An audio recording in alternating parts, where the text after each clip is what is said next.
का स्वदेशी उत्पादन 70 लाख टन बढ़ाने के लिए 6 उर्वरक संयंत्रों का उद्धार किया जा रहा है। FCIL के गोरखपुर, सिंदरी, तलचर और रामागुंडम संयंत्र, HFCL की बरौनी इकाई और BVFCL की नामरू फोर्थ।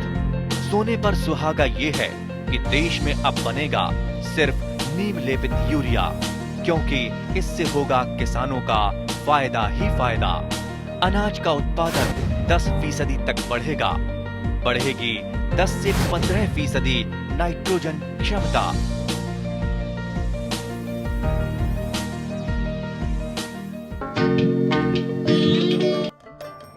জৈৱপুঞ্জ কৌশলৰ জৰিয়তে মীন পালন বৰ্তমান সময়ৰ প্ৰাসংগিকতাত এক ফলপ্ৰসূ ব্যৱস্থা। অপেক্ষাকৃতভাৱে নতুন এই কৌশলটি অতি কম ঠাইত অৰ্থাৎ ঘৰৰ ছাদ, চোতাল, কৰিডৰ আদিতো সফলতাৰে ৰূপায়ণ কৰিব পাৰি।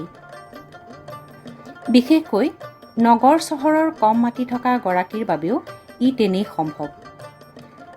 এই কৌশলত কৃত্ৰিমভাৱে সাজি উলিওৱা জলাধাৰ এটিৰ পানীখিনিৰ পৰিৱেশ তন্ত্ৰৰ ভাৰসাম্য ৰক্ষা কৰি গহন পদ্ধতিৰে অধিক ঘনত্বত মীন পালন কৰিব পাৰি। ইয়াত মাছৰ অব্যৱহৃত খাদ্য, মল মূত্ৰ, বৰ্জিত পদাৰ্থ আদিৰ পৰা সৃষ্টি হোৱা এমনিয়া, নাইট্ৰেট আদি উপযোগী বেক্টেৰিয়াৰ দ্বাৰা সংশ্লেষণ ঘটাই মাছে ব্যৱহাৰ কৰিব পৰা প্ৰটিনযুক্ত খাদ্যলৈ ৰূপান্তৰ কৰা হয়। ইয়াত জলাধাৰটো পাতল টিন, টাৰ্পুলিন আদিৰে কৃত্ৰিমভাৱে নিৰ্মাণ কৰা হয়। এই মূল ভিত্তিটোক আধাৰ হিচাপে লৈ বিভিন্ন পৰীক্ষা নিৰীক্ষাৰে কৌশলটি নিৰ্দিষ্ট পৰিক্ৰমাৰে সৰলীকৃত আৰু মানকৃত কৰিবলৈ নিৰৱচ্ছিন্ন প্ৰয়াস অব্যাহত ৰাখিছে গুৱাহাটী বতাহগুলিৰ যুৱক ঋষিৰাজ চৌধুৰীয়ে। জৈৱ প্ৰযুক্তিৰ স্নাতকোত্তৰ তথা বহুৰাষ্ট্ৰীয় প্ৰতিষ্ঠানত কাম কৰাৰ অভিজ্ঞতাৰে পুষ্ট ঋষিয়ে পত্নী সোমাৰ সহযোগত আৱাস চৌহদতে নিৰ্মাণ কৰিছে এক প্ৰদৰ্শনমূলক পাম। জৈৱপুঞ্জ কৌশল সম্পৰ্কে ঋষিয়ে জনাইছিল এনেদৰে। আপুনি ইয়াতে যি বায়োফ্লক বা জৈৱপুঞ্জৰ বিভিন্ন কাম কাজ কৰিছে, ইয়াত বিভিন্নজনে প্ৰশিক্ষণ লৈ পেলাই তেওঁলোকে আজি প্ৰতিষ্ঠিত হৈছে। আপোনাৰ পৰা জানিব বিচাৰিম এই জৈৱপুঞ্জ বা বায়োফ্লক কৌশলৰ মূল ভিত্তিটো কি, ইয়াত কি কৰা হয় অকণমান বুজাই দিয়কচোন। ইয়াতে আমি যোনটো বায়োফ্লক বুলি কওঁ, বায়োফ্লকটোক যদি আমি অলপ ভালকৈ বুজিব চাওঁ তেতিয়া বায়' মানে হ'ল জীৱ, ফ্লক মানে হ'ল বেক্টেৰিয়া। তো এই বায়োফ্লক, এই বেক্টেৰিয়াখিনি আমি ইয়াতে ব্যৱহাৰ কৰোঁ যেতিয়া আমি কম ঠাইত মাছ উৎপাদন কৰিব বিচাৰোঁ। এতিয়া ইয়াতে প্ৰাকৃতিক পৰিৱেশ নহয়, এইটো আমি বনাই লোৱা এটা পৰিৱেশ এটা আমি ইয়াতে টেংকি আছে, টেংকিত পানী দিছোঁ, তাৰপিছত তাতে মাছ উৎপাদন কৰিছোঁ। তো ইয়াতে কি হয়, যোনখিনি পানী, সেই পানীৰ গুণাগুণখিনি বেয়া হৈ গৈ থাকে, কাৰণ তাতে মাছৰ মল বা আমি যোনখিনি খাদ্য দিওঁ, খাদ্যখিনি ৰৈ যায়। সেই ৰৈ যোৱা বস্তুখিনি পেলনি যোৱাখিনি এটা গেছ উৎপাদন কৰে, এমনিয়া বুলি কয়, যোনটো মাছৰ কাৰণে বৰ এটা লাভদায়ক নহয়।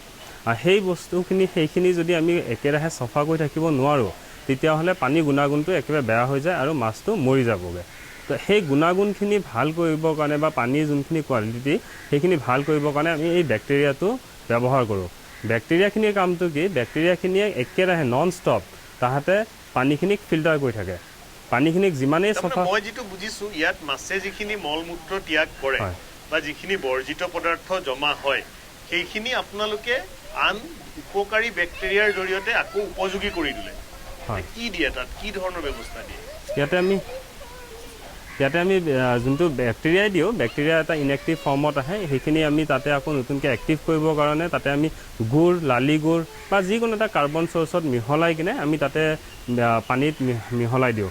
সেই মিহলাই দিয়াৰ পিছত সেই যেতিয়া বেক্টেৰিয়াখিনি আকৌ নতুনকৈ এটা জীৱ পাই উঠে, যি ধৰণে এটা গছৰ গুটি এটা পানী দিলে বা মাটি দিলে এটা জীৱ আকৌ নতুনকৈ গছ হৈ উঠে, সেনেকুৱাকৈ বেক্টেৰিয়াখিনিয়ে আকৌ তাতে অপকাৰী বস্তুখিনিক নিয়ন্ত্ৰণ কৰে আৰু সেইখিনিক আকৌ উপকাৰী হিচাপে ব্যৱহাৰ কৰাৰ সুযোগ দিয়ে, নহয় জানো? এতিয়া মোক এটা কথা কওক যে এই যিটো আপুনি এটা দেখিছোঁ, এটা বৃত্তাকাৰ আপোনাৰ কৃত্ৰিম যি জলাধাৰ, এনেকুৱা ধৰক এটা তৈয়াৰ কৰিবৰ কাৰণে কিমান খৰচ পৰে বা কিমান তাত মূলধনী বিনিয়োগ হ'ব পাৰে? হয়, এইটো নিৰ্ধাৰণ কৰিব আপোনাক কিমান ডাঙৰ টেংক বনায়। এতিয়া মই যদি আপোনাক উদাহৰণ হিচাপে দিব যাওঁ, যদি 10,000, এইটো যেনেকুৱা দেখিছে 10,000 লিটাৰ এটা টেংক আছে বা 4 মিটাৰ এটা ডায়েমিটাৰ, তো সেনেকুৱা এটা টেংক বনাব গ'লে আজিৰ তাৰিখত এইবিলাকৰ 20,000 টকা ওচৰে পাজৰে মানে বস্তুখিনি মূলধন 20,000 আৰম্ভণিতে লাগিব বস্তুটো ছেট আপ কৰিবলৈ তাৰপিছত সেইটোক ৰানিং কৰিবলৈ হয় তেতিয়া আমাৰ মাছ আৰু মাছৰ খাদ্য আৰু ইলেক্ট্ৰিচিটি বিল সেনেকুৱাকৈ আৰু ধৰি লওক 20,000 টকা এটা প্ৰয়োজন হ'ব 40,000 টকা হয় এই 40,000 টকা খৰচ কৰি 6 মাহৰ পাছত আমি কিমান আশা কৰিব পাৰোঁ আমি যদি থুলমূলকৈ যাওঁ যে আমি 2 কুইণ্টল মাছো যদি ধৰিব যাওঁ আৰু 2 কুইণ্টল মাছ যদি আমি কাৱৈ মাছে ধৰোঁ কাৱৈ মাছৰ যদি আমি 200 টকাকৈ ধৰোঁ তথাপিতো 40,000 টকা এটা পোৱা যায় যদি আমি মাগুৰ মাছ দিওঁ হয়তো 500 টকাকৈ পাম 500 টকাকৈ পালে আমি ধৰি লওক 2 কুইণ্টল যদি পাওঁ তেতিয়া 1 লাখৰ ওচৰে পাজৰে হয় তো আমি যদি কাৱৈ মাছ দিওঁ কাৱৈ মাছ দিলে ধৰি লওক 20,000 টকা এটা খৰচ হয় আমি 40,000 টকা এটা 4 মাহৰ মূৰত পাম যদি আমি মাগুৰ মাছ দিওঁ তেতিয়া 1 লাখ টকা পাম তো মাছ আপুনি যেটো ক'ব বিচাৰিছে যদি বিপণনৰ অসুবিধা নাথাকে তেনেহ'লে এটো লাভজনক হয় হেতু বিপণনৰ যদি অসুবিধা নাথাকে যদি আমি ৰিটেইল মাৰ্কেটে হওক বা হোলসেল মাৰ্কেট ভালকৈ বিক্ৰী কৰিব তেতিয়াহ'লে ভাল দাম এটা পাম এটা ধৰক নখ শিকাৰু এজনে যেতিয়া আৰম্ভ কৰিব তেওঁ প্ৰথমতে কি বস্তু লাগিব ধৰক এনেকুৱা এটা জলাধাৰ প্ৰস্তুত কৰি ল'ব লাগিব এই কামটো মই দেখিছো বৰ হয়তো টান কাম নহয় আপোনালোকে এইখিনি কৰি দিব পাৰিব তাৰ পিছত তেওঁ কি কি সজুলি লাগিব তাৰ কাৰণে তাৰপিছত তেখেতে এবাৰ যেতিয়া মাছটো মেলি দিয়া যাব তাৰপিছত আমি পানীৰ যোনটো গুণাগুণ লাগিব পোনা বাৰু তেওঁ আনিব তাৰপিছত পোনা লাগিলে তাৰপিছত পানীৰ যোনটো গুণাগুণ সেই গুণাগুণটো ৰেগুলাৰলি চেক কৰি থাকিব তাৰ কাৰণে বেলেগ বেলেগ ধৰণৰ কোম্পানী আছে ইয়াক পানীৰ যোনটো গুণাগুণ চেক কৰা বস্তুবিলাক পোৱা যায় তাৰ পানীৰ যিখন অক্সিজেন কিমান আছে কাৰ্বন ডাই অক্সাইড কিমান আছে এমোনিয়া কিমান আছে এইখিনি চাই থাকিব লাগিব pH কিমান আছে চাই থাকিব লাগিব তাৰপিছত আমি আৰু কিছুমান বস্তু আমি চাব লাগিব যোনটো আমি প্ৰফাইলেক্সিছ বুলি কওঁ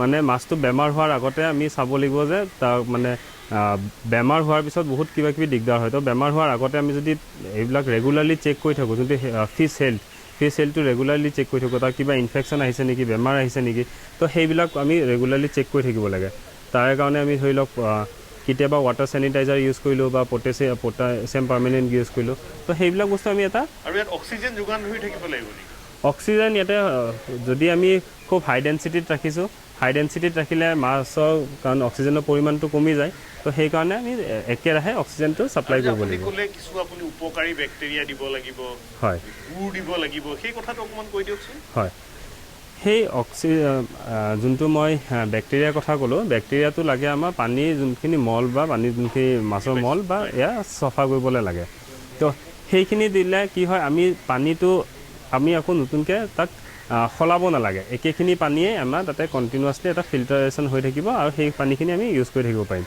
আৰু সেইটো কৰিব লাগে আমি বেক্টেৰিয়াকেইটা ডাইৰেক্টলি এৰি দিলে সেইকেইটা একো বৰ এটা কামত নাহে সেইকেইটা আকৌ এক্টিভ ফৰ্মত আনিবৰ কাৰণে আমি এটা কাৰ্বন চ'ৰ্চ এড কৰিব লাগিব যোনটো কি আমাৰ গুড় বা লালি গুড় সেইটো এটা বহুত কম খৰচতে হয় তো সেইখিনি যদি আমি মিহলাই কিনে দিওঁ এই পদ্ধতি যদি পদ্ধতিটো আৰম্ভ কৰাৰ লগে লগে যদি আমি এই বেক্টেৰিয়াখিনি টেংকিত দিওঁ তেতিয়াহ'লে তাহাঁতে হয়তো 5 দিন বা 10 দিনৰ মূৰত তাহাঁতৰ যোনটো কাম সেই কামটো আৰম্ভ কৰি দিব চাফা কৰি থাকিব সেইটো কিমান দিনৰ মূৰে মূৰে দি থাকিব লাগিব সেইটো সেনেকুৱা একো নিৰ্ধাৰিত সময় নাই যে দি থাকিব লাগিব কাৰণ বেক্টেৰিয়াটো একবাৰ তাতে যদি ধুনীয়াকৈ এষ্টাব্লিছ হৈ যায় তেতিয়া তাহাঁতে আৰু নমৰে কিন্তু আমি পানীটো সলাই থাকিব লাগিব নেকি পানীটো সলাই থাকিব নালাগে কিন্তু আমি যদি যোনটো মাছৰ মল বা যোনখিনি খাদ্য ৰৈ যোৱা খাদ্য সেই গোটেইখিনি তলত যোনখিনি জমা হৈ কিনে এটা আমি অসমীয়াত যোনটো গেট বুলি কওঁ সেই গেটখিনি আমি যদি যোনটো আমাৰ আউটলেট আছে আউটলেটটোতে উলিয়াই থাকোঁ তেতিয়া পানীৰ গুণাগুণটো ভাল থাকে ধৰক এইখিনিতে মই এটা কথা ক'ব বিচাৰিছোঁ ধৰক এই যিখিনি আপুনি ইয়াত কৰিছে বিভিন্ন ধৰণৰ আপুনি কাম কাজ কৰিছে আমি দেখিছোঁ এজলাৰো খেতি কৰিছে এজলাটো দিলে মানে কি ভাল হয় নেকি মাছৰ হয় এজলাটো মইতো ভাবোঁ যে স্পেচিয়েলি আমাৰ নৰ্থ ইষ্টত এজলাটোৰ ওপৰত অলপ গুৰুত্ব দিব লাগে কাৰণ এতিয়া কি হয় মাছৰ যোনটো খাদ্য মাছৰ খাদ্যটো সেইটো এটা বহুত বায়'ফ্লকত সেইটো এটা খুব ডাঙৰ ফেক্টৰ কাৰণ বায়'ফ্লকত যোনটো মাছৰ উৎপাদন কৰা যোনখিনি খৰচ সেইটো খাদ্যৰ ওপৰত বহুত ডিপেণ্ড কৰে তো সেইকাৰণে আমি যদি এজলাখিনি নিজে প্ৰডাকশ্যন কৰিব পাৰোঁ তো সেইটো আমি 1 টকা খৰচ নকৰাকৈ প্ৰডাকশ্যন কৰিব পাৰোঁ তেতিয়াহ'লে আমি খাদ্যৰ যোনখিনি খৰচ সেই খৰচটো কমাই দিব পাৰোঁ আৰু এজলাত যোনটো আমি মাছৰ গ্ৰ'থ পাইছোঁ সেই গ্ৰ'থটো বিৰাটেই ধুনীয়া জৈৱপুঞ্জ কৌশলৰ জৰিয়তে মীন পালন এটা অতি অত্যাধুনিক তথা শৃংখলাবদ্ধ কৌশল ইয়াত পৰিচালনা ব্যৱস্থাপনা আদি সকলোখিনি নিৰ্দিষ্ট বিজ্ঞানসন্মত দৃষ্টিভংগীৰ আওতাৰে সামৰি লোৱা হয় এনে কৌশল ৰূপায়ণকাৰীসকলে এই দিশবোৰ খুঁটি নাতি মাৰি জানি লোৱা অত্যন্ত দৰকাৰ। এই সম্পৰ্কে কিছু জানিবলৈ কথা পাতিছিলোঁ সংশ্লিষ্ট বিষয়ক পাৰদৰ্শী ব্যক্তি তথা মীন সঞ্চালকালয়ৰ মীন উন্নয়ন বিষয়া সঞ্জয় তামুলীৰ লগত। মীন বিশেষজ্ঞ হিচাপে এই যিটো বায়োফ্লক কৌশল জৈৱ পুঞ্জৰ জৰিয়তে যিটো মীন পালন ইয়াৰ যিটো ভিত্তিগত ধাৰণা অকণমান বুজাই দিয়ক। হয় হয়, বায়োফ্লক, বায়' মানে জৈৱ বা জীৱন আৰু ফ্লক মানে সমূহ বা সমষ্টি, তাতে অৰ্থটো সোমাই আছে। আপোনাৰ পিছপিনে আমি দেখি আছো। হয়, আমাৰ আপোনালোকে দেখিব এইটো এটা বায়োফ্লক টেংক হয়। মই কৈছোঁ বায়োফ্লকত মানে আমি যেনে পুখুৰীত যদি মীন পালন কৰোঁ, এতিয়া পুখুৰী আৰু বায়োফ্লকৰ ডিফাৰেঞ্চটো কি? বায়োফ্লকত আমি প্ৰতি একক যি এৰিয়া থাকিব তাৰ পৰা আমি অধিক মৎস্য উৎপাদন কৰিব পাৰোঁ। আৰু 2 নম্বৰ কথা হৈছে বায়োফ্লকৰ বেছিক প্ৰিন্সিপলটোৱে হৈছে আমি এটা টেংকত যেতিয়া বেছিকৈ মাছ ৰাখিম, সেই মাছৰ যিখিনি বিস্তা বা ফিকেল মেটাৰ তাৰ পৰা ওলাব, আমি সকলোৱে জানো তাত এমনিয়া থাকে। আৰু এমনিয়াৰ যিটো আনআয়নাইজড ফৰ্ম এইটো এটা টক্সিক এটা ফৰ্ম হয়, যিটো মাছৰ কাৰণে লিথেল হয় বা বিষাক্ত হয়। এতিয়া এই কনচেপ্টটোত কি হয়, ইয়াত যিটো সমূহ হ'ব বেক্টেৰিয়া বা সেই সমূহে সেই বিস্তাটোত কি এমনিয়াখিনি প্ৰটিনলৈ কনভাৰ্ট কৰি দিয়ে, যিটো জৈৱ তেওঁলোকৰ আমাৰ যিবোৰ বায়'লজিকেল চাইকেল কিছুমান আছে, আমি জানো নাইট্ৰজেন চাইকেল। বুজিলো যে মাছৰ যিটো বিস্তা বা যিটো মাছৰ বৰ্জিত পদাৰ্থ হয় সেইখিনি আপোনালোকে আকৌ উপকাৰী প্ৰটিনলৈ কনভাৰ্ট হৈ যায়, যিটো মাছৰ আহাৰ হিচাপে আকৌ মাছে গ্ৰহণ কৰে। এতিয়া সেই যিখিনি বেক্টেৰিয়াসমূহ এটা মাছে ত্যাগ কৰা বিস্তা আন এটা মাছৰ খাদ্যলৈ ৰূপান্তৰিত, মানে সেই বিস্তাখিনি যেতিয়া তেওঁলোকে কনভাৰ্ট কৰে, মানে বিষাক্ত বস্তুখিনি নাইকিয়া কৰি তাক জৈৱ প্ৰটিনলৈ কনভাৰ্ট কৰি দিয়ে। নাইট্ৰজেন চাইকেল যিটো আছে আমাৰ, নাইট্ৰজেন চাইকেল বা বেক্টেৰিয়াসমূহ এটা বিক্ৰিয়া কৰে কিছুমান সেই ফিকেল মেটাৰখিনিৰ লগত, তাৰ যিখিনি বিষাক্ত পাৰ্ট থাকে নাইট্ৰজেনৰ সেইখিনি কনভাৰ্চন কৰি দিয়ে। আমাৰ বায়'লজিকেল চাইকেল যিবোৰ আছে নাইট্ৰজেন চাইকেল হয়, এতিয়া ইয়াতে আমি প্ৰথম কামটো হৈছে সেই বেক্টেৰিয়াসমূহ ইয়াতে আমি সৃষ্টি কৰিব লাগিব। তাৰ কাৰণে কি হয়, কিছুমান কাৰ্বন যিটো চ'ৰ্চ আছে তাৰ দৰকাৰ হয়। আমি কাৰ্বন চ'ৰ্চ যেনেকৈ আমি ঘৰুৱাভাৱে যদি চাওঁ জাগেৰি যিটো বিথৰ হেৰি আছে বা খেৰ যিবোৰ আছে, এইবোৰ আমাৰ যে খেৰ থাকে যে সেইবোৰো হয়, সেইবোৰ ইয়াত যদি দিয়ে সেইবোৰ হৈছে মানে ছাবষ্ট্ৰেট, য'ত সেই বেক্টেৰিয়াবোৰ সেইবোৰ খাদ্য হিচাপে গ্ৰহণ কৰি তাৰ যিটো পপুলেশ্যন সেইটো গ্ৰহলৈ উঠিব পাৰে। তাৰ উপৰিও আজিকালি প্ৰ'বায়'টিক্স যিটো আমি বজাৰত পাওঁ, সেই প্ৰ'বায়'টিক্সবোৰ যদি আমি দিওঁ, সেই বেক্টেৰিয়াসমূহ ইয়াতে তেওঁলোকৰ বংশবৃদ্ধি হৈ তেওঁৰ পপুলেশ্যনটো বৃদ্ধি হয়। আৰু সেই বেক্টেৰিয়াসমূহে সেই ফ্লক যিটো হ'ব, সেই ফ্লকটো বেক্টেৰিয়াৰ প্ৰট'জোৱা এনেকুৱা বহুতৰ সমষ্টি হয়, সেই ফ্লকটো সৃষ্টি হ'ব সেই প্ৰ'বায়'টিক্সসমূহত থকা বেক্টেৰিয়া। কথাটো এনেকুৱা যে এজন যেতিয়া শিক্ষিত ধৰক আমাৰ অনুষ্ঠানটো আজি শত সহস্ৰ যুৱক যুৱতীয়ে উপভোগ কৰি আছে, এজন যুৱকে যেতিয়া কামটো কৰিব বিচাৰিব, প্ৰথম কথাটো হ'ল তেওঁ এনেকুৱা এটা জলাধাৰ সৃষ্টি কৰিব লাগিব। সেইটো হয়তো বৰ টান কাম নহয়। তাৰপিছত তেওঁ কি দিব তাত? হয়, জলাধাৰটো সৃষ্টি কৰাৰ পাছত তেওঁলোকে তাতে মাছ দিয়াৰ আগে যিখিনি মই যে ক'লোঁ বেক্টেৰিয়াল যিটো পপুলেশ্যন, প্ৰ'বায়'টিক্স বা জাগেৰি বা কাৰ্বন চ'ৰ্চ সেইখিনি তেওঁলোকে দিব লাগিব। ইয়াত কাৰ্বন নাইট্ৰজেন ৰেচিঅ' এটা কথা থাকে, সেই ৰেচিঅ'টো মেইনটেইন কৰিব লাগিব, যাতে যদি সেই ৰেচিঅ'টো মেইনটেইন নহয়, যদি এমনিয়াটো কেনেবাকৈ ইয়াত বাঢ়ি যায়, তেতিয়াহ'লে কেতিয়াবা মাছ মৰ্টেলিটিও হ'ব পাৰে। গতিকে বৈজ্ঞানিক দৃষ্টিভংগী মৰি যাব পাৰে কেতিয়াবা যদি নাইট্ৰজেনটো বাঢ়ি যায়, কিয় নাইট্ৰজেন টক্সিক হয় ন। গতিকে সেই যোনটো কাৰ্বন নাইট্ৰজেন যিটো ৰেচিঅ' থাকে, সেই বেক্টেৰিয়াসমূহে সেইটো বেলেঞ্চ কৰি ৰাখে। গতিকে সেইটো কাৰণে এইটো ৱাটাৰ কোৱালিটি পেৰামিটাৰখিনি ইয়াত চেক কৰি থকাও অতি দৰকাৰী। এমনিয়া কিমান আছে, pH কিমান আছে, গতিকে এনেকুৱা এটা মনিটৰিঙৰ দৰকাৰ হয়। জেনেৰেলি পুখুৰীত সেইটো ইমানো দৰকাৰ নহয়, কিন্তু ইয়াত দৰকাৰ। আৰু গোটেইখিনি আমি পৰীক্ষা নিৰীক্ষা কৰি থাকিলে এটা ভাল প্ৰডাকশ্যন এটা পোৱা যায়।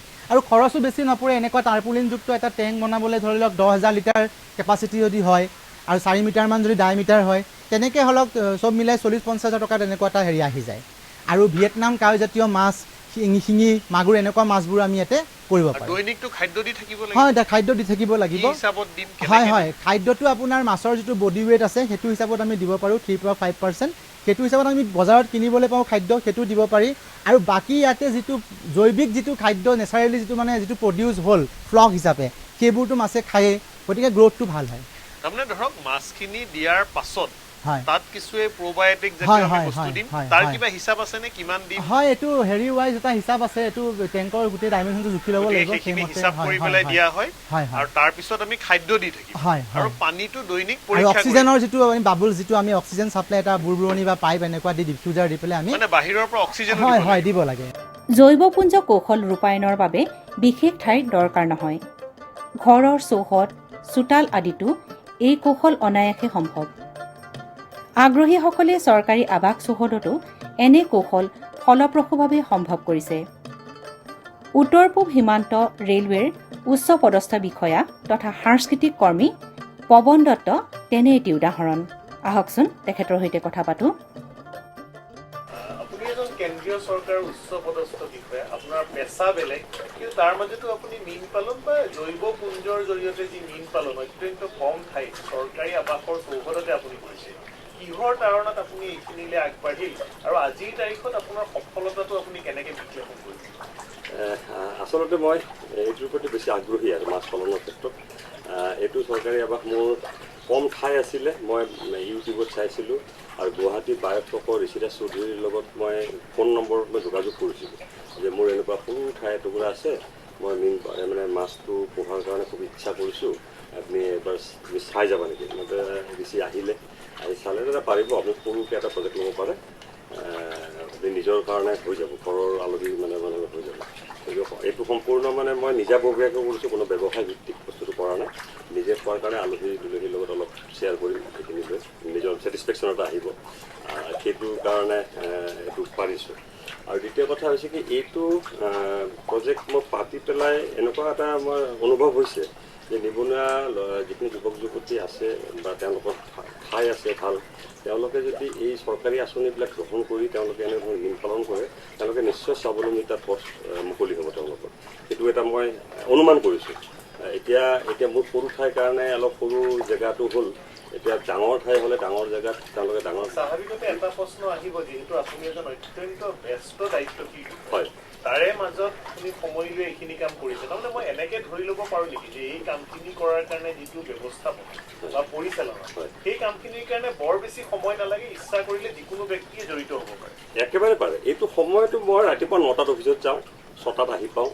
এই ৰাতিপুৱা 4টামানৰ পৰা 6টা বজাৰ 7টা বজালৈ মই ব্যস্ত হৈ থাকোঁ এইখিনিৰ লগত, আৰু গধূলি 6টাৰ পিছত আহি 8টালৈকে বিশেষ একো নাই কৰিব লগা, খাদ্যটো দিব লাগে আৰু বাকী মাজৰ সময়ৰ খাদ্যখিনি মোৰ ঘৰৰ পৰিবাৰে দি দিয়ে, সেইখিনি ইমান চাব লগা একো কথা নাই। কথাটো কি মাছ দিছে আপুনি? মই এতিয়া কাৱৈ মাছ দিছিলোঁ। বাহনটো কেনেকুৱা? আশাপ্ৰদ বাহনটোৰ দ্বাৰা মই ওজনটো মই ঠিক ক'ব নোৱাৰিছোঁ বাৰু, একদম পোৱালি 1 গ্ৰাম 1.5 গ্ৰাম সেনেকুৱা মাছ দিছিলে মোক আনি মই মাছটো ইয়াতে সিঁচি দিছিলোঁ। তাৰপিছত এমাহ পিছত মই গ্ৰুপটো পাইছোঁ ভাল। তাৰপিছত মই আকৌ ঋষিৰাজ চৌধুৰীৰ লগত আলোচনা কৰিছোঁ যে এইটো কি কৰিব লাগিব। এতিয়া মোক এডভাইচ দিছিলে যে পানীটো আপুনি বঢ়াই দিয়ক, মাছটো ডাঙৰ হ'ল, পানীটো বঢ়াই দিয়ক, তাৰপিছত মাছৰ মুভমেণ্টটো ভাল হ'ব। সেনেকৈ তেওঁৰ মতে এইটো কৰি আছোঁ। আৰু পানীটোৰ ক্ষেত্ৰত মই কিছু পানীটো মই কিনি ল'ব লগা হৈছে ডিপ টিউবৱেলত, মানে বৰিঙৰ।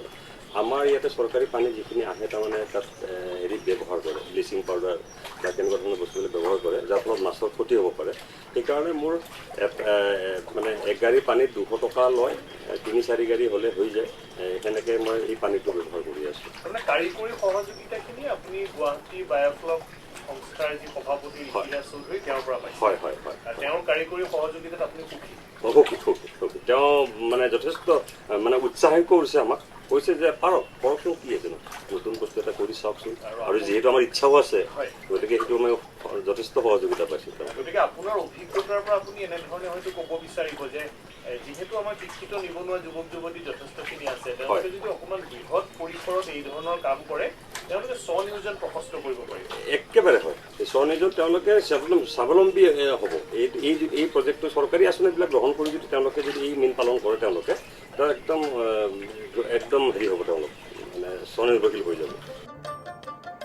মহানগৰীত ঘৰৰ ছাদতো নিজস্ব উদ্ভাৱনী চিন্তাৰ সমাহাৰ আৰু ঋষিৰ কাৰিকৰী সহযোগিতাত জৈৱপুঞ্জ কৌশলেৰে মীন পালন আৰু ভূমিবিহীন কৃষি কৰ্মৰে অনুকৰণীয় চানেকি দাঙি ধৰিবলৈ সক্ষম হৈছে শান্তিপুৰ পৰ্বতীয়া অঞ্চলৰ উদ্যমী মহিলা কৰবী দেৱী দাসে।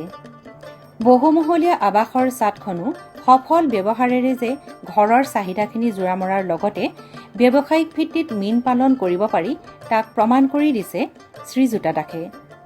তদুপৰি বৰ্জিত পদাৰ্থৰে পুষ্ট পানীখিনি পুনঃ সক্ৰিয় কৌশলেৰে মীন পালনত ব্যৱহাৰ কৰাৰ উপৰিও নানা তৰহৰ উদ্যান শস্য সম্ভৱ কৰিছে মহিলাগৰাকীয়ে। চহৰীয়া মীন পালনৰ এক উজ্জ্বল নিদৰ্শন কৰবী দেৱী দাস। আহকচোন তেখেতৰ অনুভৱ জানিবলৈ চেষ্টা কৰোঁ। প্ৰথমে জানিব বিচাৰিম যে কিহৰ তাৰণাত আপুনি এই ধৰণে জড়িত হৈছে আৰু এই জড়িত হোৱাৰ ফলত যি আপোনাৰ উত্তৰণৰ সফলতা সেই সফলতাটো কেনেধৰণৰ অকণমান ক'ব এইটো মানে মই একচুৱেলি মানে লাষ্ট লকডাউনত ঋষিক লগ পালোঁ ঋষি এটা মানে বস্তুটো দেখাই দিলে এনেকুৱা কৰিব পাৰি তো আমিও মানে সেইখিনি সময়ত ফ্ৰী আছিলোঁ এনেও এইটো বস্তুৰ প্ৰতি ইণ্টাৰেষ্ট মাছৰ প্ৰতি খুবেই আগৰ পৰা আগ্ৰহী ক'ৰবাত ফিচাৰি পেলাই মাছ মাৰিব পৰ্যন্ত যাওঁ ষ্টিল এতিয়াও যাওঁ সেইটো দেখি তাৰমানে ভাবিলোঁ যে ঘৰতেই কৰোঁ কৰি মানে খুবেই ভাল লাগিল ল'ৰা ছোৱালীখিনিও খুব ভাল পালে যে দানা আহি দিয়ে মাছকেইটাই খুব খায় আৰু সোনকালে খুব পটককৈ ভালো হৈছে মানে ঋষিয়ে খুব ধুনীয়াকৈ বস্তুখিনি বুজাই দিছে সেইটো কাৰণে ভাল লাগিছে কৰি ঋষিৰাজ চৌধুৰী পূৰা ফুল ফৰ্ম মোক কাৰিকৰী সহযোগিতাটো ঋষিৰাজ ডেফিনেটলি ঋষিয়ে কৰিছে কিবা এটা হ'লে প্ৰথমতে গম পোৱা নাছিলোঁ ইণ্টাৰেষ্টেড যদিও এইটো বিষয়ে ইমান জানা নাছিলোঁ ভাল পাইছিলোঁ আগতে একুৰিয়ামত মাছো পুহিছিলোঁ ঋষি এনেকুৱা হৈছে লগে লগে কয় বৌ এনেকুৱা কৰক আহি যায় মাতি দিওঁ সি আহি যায় আহি আমাক শিকাই দিয়ে বোলে নহয় বৌ এনেকৈ কৰিব লাগিব সেইটোৱে আৰু তাৰ পৰা স্বাভাৱিকতে এটা প্ৰশ্ন আহে যে মহিলা হিচাপে আপোনালোকৰ যথেষ্ট ঘৰুৱা দায়িত্ব থাকে বা ধৰক পৰিয়ালৰ দায়িত্ব ল'ৰা ছোৱালীৰ দায়িত্ব সেই সকলোখিনি কৰি মীন পালনত জড়িত হ'বৰ কাৰণে অসুবিধা হয় একদম নহয় তাৰ কৰিব সেনেকুৱা একো নালাগে আপোনাৰ এইটো মানে এটা যদি কৰিব খুজিছে মানে ইমান মাইণ্ডটো মানে খুব ফ্ৰেছ হৈ থাকে এইটো কৰিলে আপুনি ভাতটো বনালে তাৰ মাজত আহি এবাৰ দানা দিলে মানে দেখিব কেতিয়াবা ঘৰৰ কথাত খঙো উঠে তেতিয়া যদি আপুনি মাছকেইটাক দানা দি থাকে ন আপোনাৰ মাইণ্ডটো ফ্ৰেছ হৈ চালে তেনেকুৱা ধৰণৰো হয় জৈৱপুঞ্জৰ জৰিয়তে অত্যন্ত কম মূলধনী বিনিয়োগ আৰু অতি কম ঠাইতো মীন পালন সম্ভৱ বিশেষকৈ নগৰ চহৰত ই অতি সুচল অনুৰূপ দৃষ্টিভংগীৰে মীন পালন কৰি আমি ৰাজ্যৰ মৎস্য উৎপাদন বৃদ্ধি কৰাৰ লগতে স্বনিৰ্ভৰশীলতাৰো পথ প্ৰশস্ত কৰিব পাৰোঁ